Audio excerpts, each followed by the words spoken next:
Hello. Today we'll be talking about the St. Louis Blues Society, the good work they do, and their mission. Today on The Bernie Hayes Show.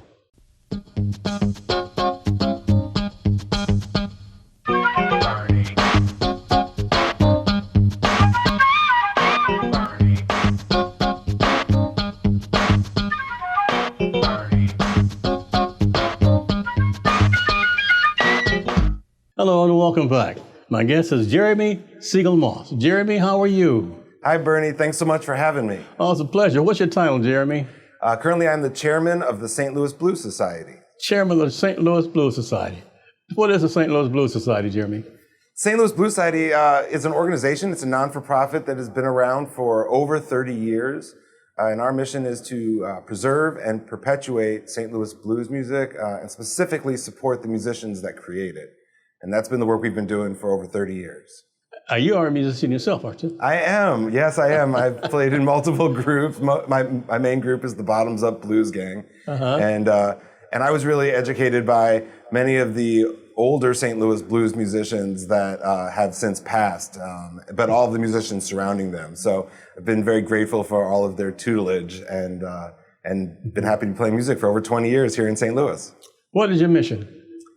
For the Blues Society, our mission is twofold. On one hand, we do think it's very important to preserve the history of St. Louis blues music, which has probably not been done to the extent that it should have been done all along. So, to go back in time and bring some of our elder musicians who have passed into the present, and then also to support the musicians that are currently playing. Mm-hmm.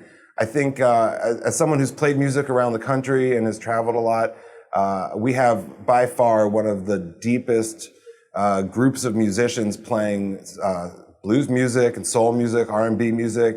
St. Louis is just full of so many talented people. And so our goal is to be there for them in whatever way we can. Jeremy, how would you categorize St. Louis as a music city? I think it's one of the greatest music cities in the whole world of all time.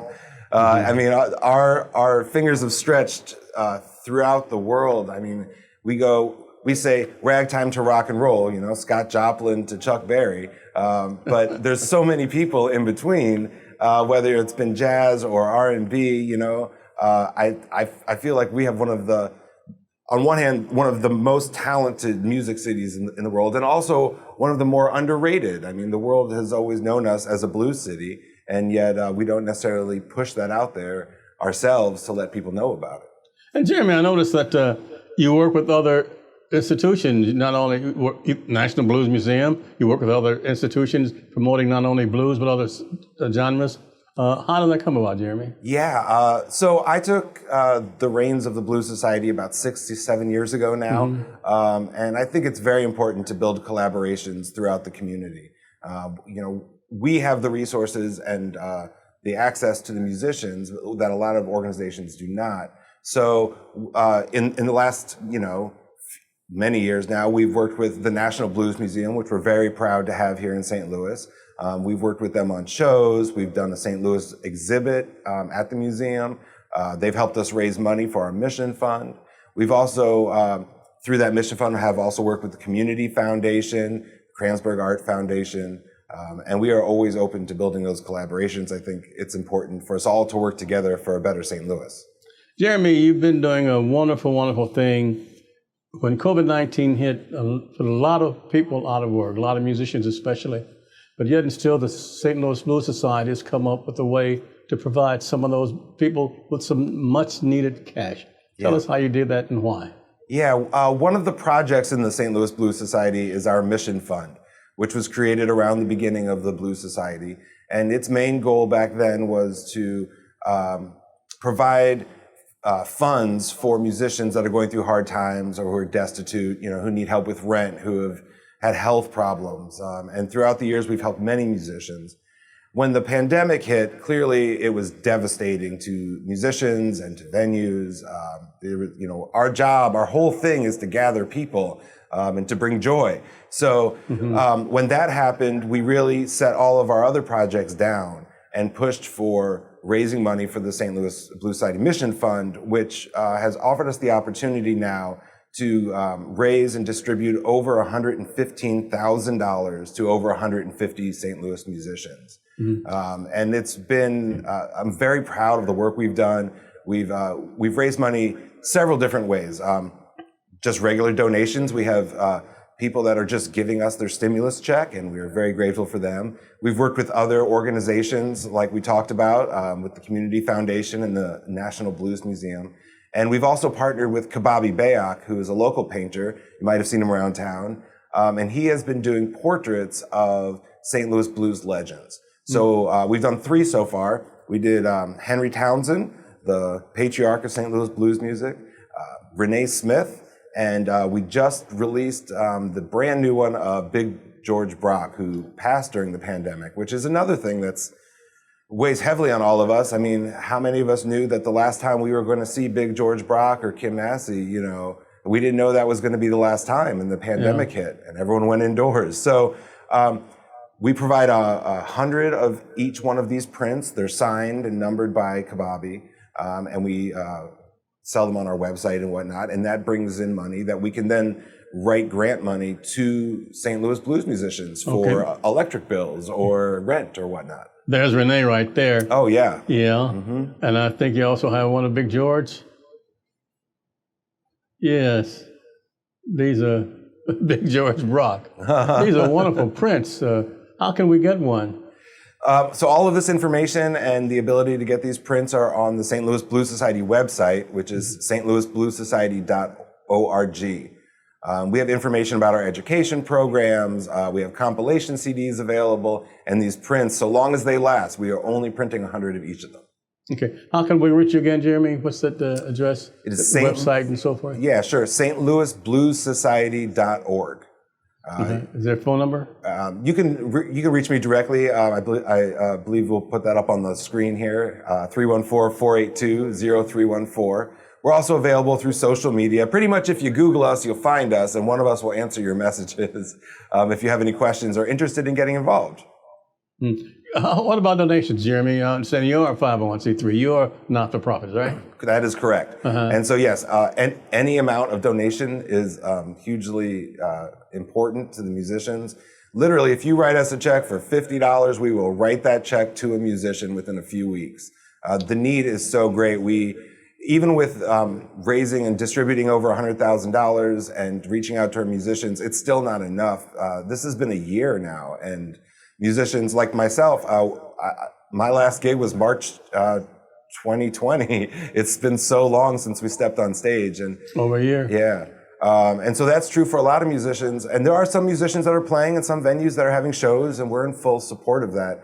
But especially our older musicians, we want to provide them support so they don't have to go on stage and put themselves in danger. Well, some of those people, that's the only means of income, is that right? That is correct, yeah. But I want to say personally, thank you for all the support you've given me personally and my wife, Evie Hayes, personally. And I just want to get that in because I want people to know that you are very supportive of the two of us, but not only of us, but the whole genre, everybody. Not only blues musicians, but you support bluegrass, you support the soul, you just support it all, Jeremy. How can you do that? Well, how can I not? I mean, look, I feel an immense amount of gratitude for the musicians that allowed me to learn from them and who kept me straight, and they continue to do it all the time. If I do something wrong, they will not hesitate to let me know. And this is what I can do to give back, and this is how I can be here for the community. I think it's more than just music. I often am, I miss playing on stage and I miss my bandmates, but really the thing I miss are the people and the musicians and sitting around, BBs and hearing stories from Tom Maloney or Sharon Foner. I truly miss the people, and I want to make sure we're all here when the pandemic is over. I want to come back and talk about different venues that you've played and also the Blues Society promotes and helps. Like you just mentioned, BB, John Mayer and so forth. Yeah, sure. And I want to talk about that a little bit. In the meantime, we're at the New Life Evangelistic Center, 2428 Woodson Road in Overland, Missouri. I'm Bernie Hayes, and Reverend Larry Rice has been here supporting the poor and helping the homeless for many, many years. 1411 Locust Street is closed, but they're trying to get it reopened. But we're now at 2428 Wilson Road in Overland, Missouri. And the same services are provided downtown are now provided here at the New Life Evangelistic Center. We'll be right back with Jeremy Segal-Moss after this. An epidemic of homelessness is sweeping throughout the United States of America. In city after city, people are ending up on the streets. Now, instead of feeling overwhelmed, as believers, we can do three things. We can give, we can volunteer, and we can pray. We can pray for the homeless refugees that we're finding in one city after another, all over the United States. So many people ending up out on the streets, and the hearts of so many are growing cold at this particular time and indifferent to the need. Jesus said, as oft as you've done it to the least of these, he said, even so you've done it unto me. When's the last time you've prayed for the homeless refugees in the United States of America, appearing in city after city, not only in major cities, but even smaller cities? So many people ending up out on the streets, even in resort areas, places you never think you'd find homeless people, they're there. Jesus said, foxes have holes and birds have nests, but he, the Son of Man, had nowhere to lay his head. Please pray for the refugees. Please pray for the homeless people in America. And pray for those that are on the front lines, the first responders, reaching out through Jesus Christ among the homeless and hurting, whether it's in Springfield or St. Louis. Your prayers and gifts to the New Life Evangelistic Center makes a big difference. This New Life Evangelistic Center, P.O. Box 473, St. Louis, Missouri, is 63166. The heavens declare what's written in the sky, day after day and night after night. They proclaim the glory of God, the glory of God.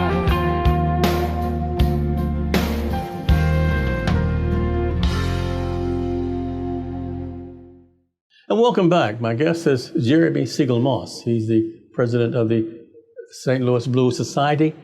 And Jeremy, you work at different venues, and although the pandemic has stopped so much of this, but you never hesitated to support other venues. Like you said, you mentioned before the break, BB, John May, and at BB's Blues, Soups, and Jazz.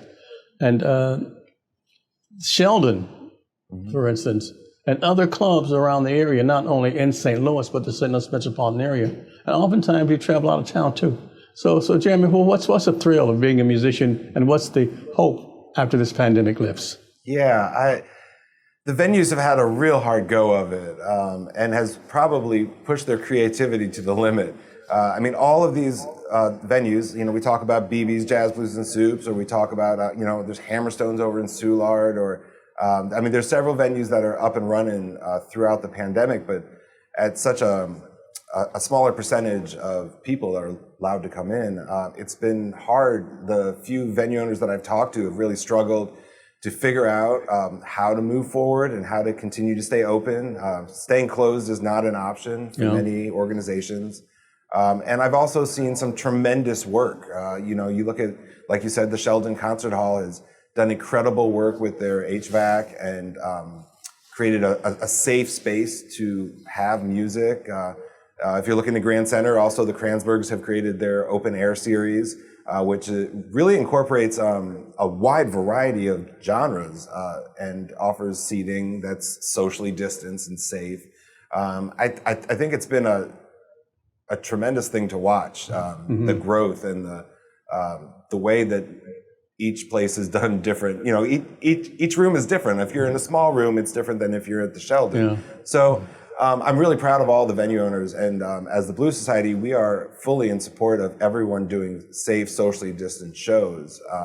And that safe, socially distance is the real important part there. Sure. We often put on shows throughout the year, like we do the Atomic Blues Fest, which is a fundraiser for our education committee, or we participate with the Big Muddy Blues Festival. And so as an organization, we've chosen not to do those shows simply because we can't have the numbers that we need to make it financially worth it. And also because the priority here is to raise money for the out-of-work musicians. Right. I understand. On your wish list, there's new venue might be opening up for Sure. St. Louis Blues Society. Yeah, before the pandemic, we were working with the Kranzberg Arts Foundation in Grand Center to create a new venue in the KDHX building called Benny's Blues Room, named after Benny Smith, of course. Smith, of course, yeah. The master of the Stratocaster, and sure do miss him. And you know that venue really would offer us the ability to fulfill our mission, to help tell stories about musicians that have gone and the history of St. Louis and the musicians that create it, provide new opportunities for recording original music by contemporary musicians, showing films. We're very excited about what the future brings for the Blues Society and for St. Louis. I mean, St. Louis, with the St. Louis blues music, when you look at other cities and the way they've monetized their culture, whether it's New Orleans or Memphis or Chicago, I think there's a lot of room to do better here in St. Louis. And an opportunity like Benny's Blues Room would give us that opportunity to move forward and to tell our story and to create jobs and pride for St. Louis. My producer and director, Bob Demler, wanted you to tell us the difference between the St. Louis Blues Society and the National Blues Museum. Is there any? Well, what is the difference? Yeah, well, I mean, that gets confused. A lot of people are confused. Yeah. First of all, just to be clear, they're two entirely separate organizations. Okay. The St. Louis Blues Society, like I said, have been here for over 30 years. And the National Blues Museum has been here for about 4. So we're very proud to have them here in St. Louis. Their mandate, to my understanding, is to present the national story of blues music. Right. So that's a little separate from the St. Louis Blues Society, where we hyper-focus on St. Louis. Our job is not to tell the story of all of blues, but to tell the story of St. Louis blues, which is deep. And, there's so much to tell and so much music to listen to or people to hear. So we are 2 organizations that are focused on telling the story of blues in just slightly different ways. Can one become a member of the St. Louis Blues Society, Jeremy? Oh, absolutely. Tell us how. So just go to the website to stlouisbluessociety.org. There's different levels of membership. Your membership dollars, which I believe starts at $30, helps the organization. We have an office at Nebula, which is on the corner of Cherokee and Jefferson. We put out an annual compilation CDs and a blues letter, and we, every member that gets involved gives us the opportunity to do just a little bit more. Plus, we'll be able to send you merchandise and things like that, keep you up to date on what's going on. Alonzo Townsend contacted me and said that on sometime in April, I think it's the 19th, that you'll be dedicating a street to Kim Massey, the late Kim Massey. Yeah. In remembrance of Kim. Yeah. Well, I mean, first of all, we miss Kim a lot already. Sure. And Alonzo has done great work. Alonzo is on the board of the Blues Society and is the son of Henry Townsend. He also heads up the committee for the Mission Fund. So a lot of the work we've done surrounding raising money for musicians, Alonzo has been involved with all the way through. I think that naming streets after St. Louis blues musicians is a fantastic idea we've been talking about for a long time. Yeah. And to see Kim recognized so quickly, to put her on the right street, we will be fully in support and letting people know what's going on with that. Mm-hmm. The Wolf Jazz Institute of the National Black Radio Hall of Fame is partnering also with the National Blues Museum to honor Kim Massey. She'll be inducted into the Jazz Hall of Fame, along with Hugh Whalum, Peanuts Whalum, Kirk Whalum, and also Clark Terry. So, let people know that, Jeremy, you've been by our organization too. You've been by the National Blues Museum, you've been by the Wolf Jazz Institute, and we partner and do all kind of things together. And how do you get that spirit, Jeremy? What keeps you moving there? What keeps you wanting to work with others? Oh, I have some ridiculous need to help. I mean, honestly, as a musician and as someone that always is looking for ways to help, it's real easy to get out of bed in the morning and do this work. I should point out that unlike many non-for-profits, we are an entirely volunteer organization. So all of the work that I do, all of the work that the other 15 board members do, or our many volunteers, we all do it out of kindness of our heart and because we care. and it gives back so much. When we can write checks to out-of-work blues musicians, when we can provide stages for interviews and music for people who otherwise wouldn't have that, when we can share the history and the common pride. I mean, it doesn't matter who you are in St. Louis. You have Benny Smith, you have Oliver Sane and Johnny Johnson and Scott Joplin and Renee and Marcia Evans. I mean, this is part of our heritage. This is who, we are as a city. And so the idea of bringing people together around this music really, it gets me right out of bed in the morning. And how can we help you again? How can we donate to the St. Louis Blues Society? Yeah, sure. Things that you can do as a person, you can go to our website, stlouisbluessociety.org. You can become a member. You can make direct donations to the Mission Fund. And also, we are always open for new ideas. So if you have ideas or if you're interested in volunteering, all of our information is on the website. Reach out and we'll start a dialogue to see how we can all get involved. Great. We'll be back with Jeremy Segal-Moss after this. But I'd like to remind you that we're at the New Life Evangelistic Center, 2428 Woodson Road in Overland, Missouri. Reverend Larry Rice has been here not here at this location, but for doing things for St. Louis, for the poor, for the homeless, for those in need for nearly 50 years. I'm Bernie Hayes. We'll be back with Jeremy Segal-Moss after this. Spring is a marvelous time of the year. Oh, life is beginning to burst forth. We see hope around us. After the cold days of winter, we see a new beginning take place. And that's the miracle of Easter. That Christ came into this world, took the hopelessness, the brokenness, the despair, the anxiety, and the condemnation upon himself, hanging on a cross. He dies for our sins. Then he bursts forth from the grave, and he declares that now he wants to let his rivers of living water through the power of the Holy Spirit work in each and every one of us. Let's move forth in the midst of all creation that we see burst forth during this time of spring. Let's celebrate with that creation. But oh, how we need to go one step further and rejoice in the hope that we have through the death and resurrection of Jesus Christ. A hope that we have both now and for all eternity. Glory be to God.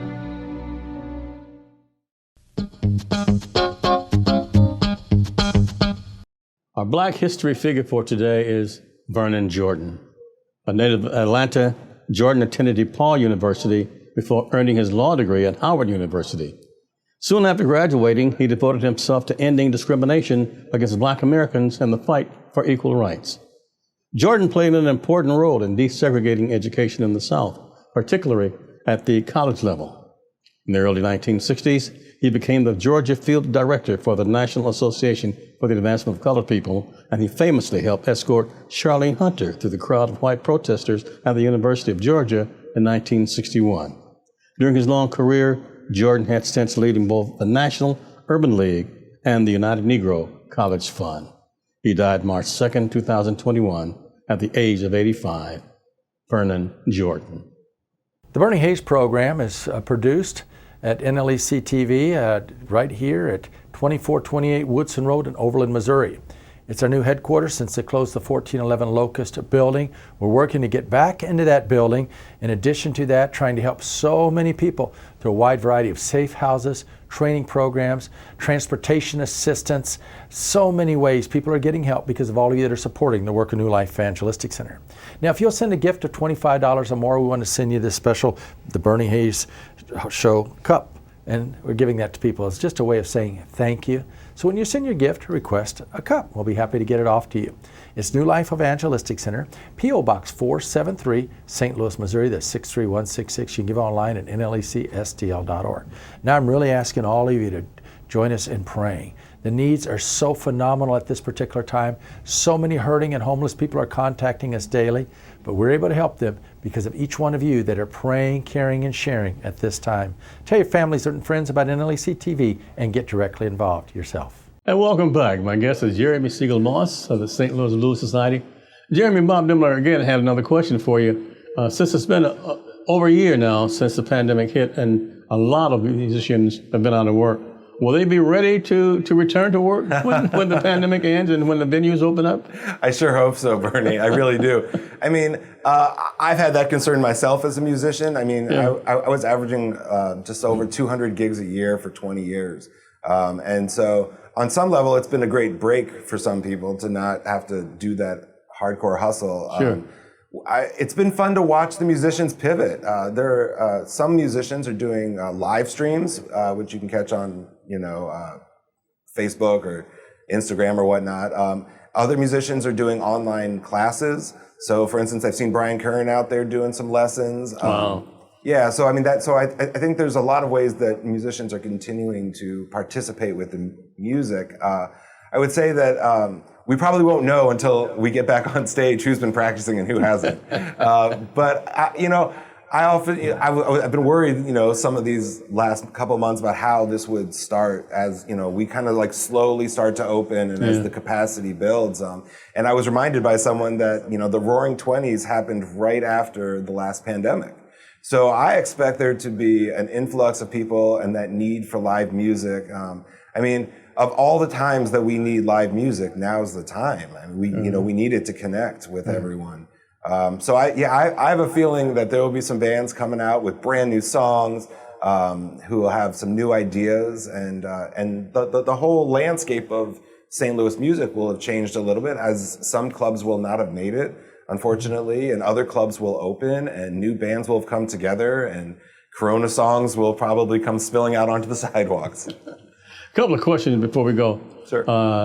How can one become a member? Does one have to be a musician to become a member of the St. Louis Blues Society? Absolutely not. Okay. We invite everyone to become a member. And, again, what you're really doing by becoming a member of the St. Louis Blues Society is supporting with your dollars our mission, which is, again, to preserve the music from the past and perpetuate it into the future, to make sure that generations going forward know about the history of St. Louis blues music and the impact it's made all across the world. So you go to our website, become a member. There's different levels that you can become a member of. What's that website again? It's stlouisbluessociety.org. And also, if you're looking for, who is playing in St. Louis or who are the musicians in St. Louis, over the last 5 years, we've put out an annual compilation CD and have now featured over 80 St. Louis bands, unique bands, totally different groups, playing original music on our compilation CDs. So, we did 14 songs in 2014, and 15 and 15, and 16 and 16. All of those CDs are available online. And so if you were even just to pick up one of them, you'd find, almost 20 St. Louis blues musicians that you might want to go see as soon as we're allowed out. Yeah, that's what was going to be my next question. You anticipated what I was going to say, because I was going to say how that compilation CD helped the Blues Society. But once again, I want to concentrate on people helping the Mission Fund, people becoming a member, and people supporting the St. Louis Blues Society. Now, how can we do that? Yeah, the Mission Fund right now is hands down the most important project that we are working on. Again, if you're a St. Louis blues musician and you go through our grant process, every time we get to about $10,000, we just start writing checks for utility bills and whatnot. So if you're able to give, we would really appreciate it. stlouisbluessociety.org. And it's tax deductible. It is tax deductible, absolutely. So give a lot. But yeah, so you can just make a straightaway donation, or you could buy one of the brand new paintings that just came out of Big George or Renee Smith. Could you show those pictures again, Bill? Bob, there's Big George, the painting of him, and also we have Renee Smith. It's just like her too. both of those are very, very good likenesses. And purchase these photographs, these pictures, will help the society. Is that right? Yeah, it helps society, but actually helps the musicians. Every single dollar that you give goes straight into the pocket of a St. Louis musician right now. Jeremy, anything I didn't ask you before we leave? I don't know. I think that thank you so much for having me, and I thank all of the community for stepping up this year to help the musicians so that we can continue to enjoy it in the future. And we want to thank you, Jeremy Segal-Moss. Thank you so much for taking time. We know it's a pandemic going on, but you took time to come by and visit with us, and we want to say thank you, and we'll continue to support St. Louis Blues Society. Jeremy Segal-Moss, thank you so much. And each of you who are viewing and support Channel 24.2, we thank you also. I'm Bernie Hayes. Have a great day.